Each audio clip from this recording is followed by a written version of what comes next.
Good morning, and guess what day is today?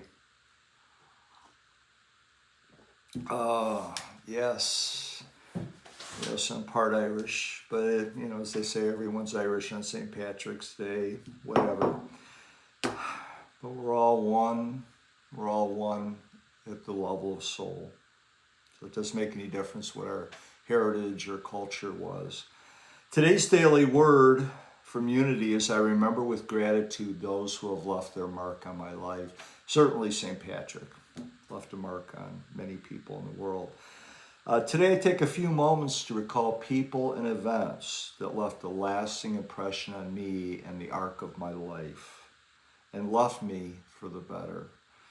Viewing my past from a perspective that's spiritual in nature, in other words, meaningful, one way to look at it, I can better appreciate and value experiences that may have seemed challenging at the time. But usually there's a lesson in all the challenges, I think. All the experiences I've had and the people I've met have contributed to the person I am today. I want to share a short story. I was a few years in recovery, and recovery is about handling our ego, our pride, big part, which causes us to slip and fall. And I was always struggling. I was always looking down my nose at people who I felt were, less economically well off than I. It could be anything, stations of life, career, whatever. And I remember thinking,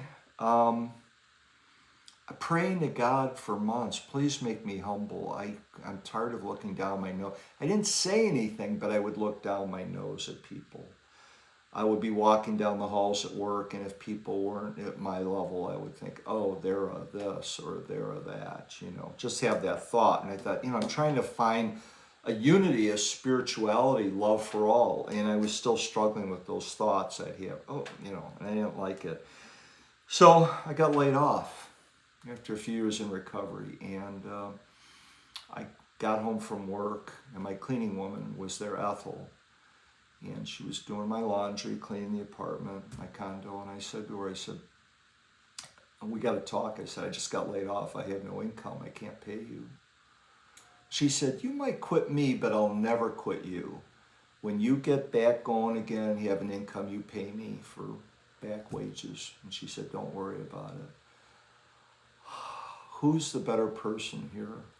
Here I'm thinking, I'm working for a corporate 100 company, a Forbes 100 company, and I'm here, I'm there, and I wasn't making that much money, but my ego thought, built it up. And I remember, and that everything changed from that point on. I actually had to get laid off after my job of 11 years to realize that there's no certainty in this life, that anything can happen. And that she was the one who was steady, she was self-sufficient, she worked on her own, she had regular employers that she worked for.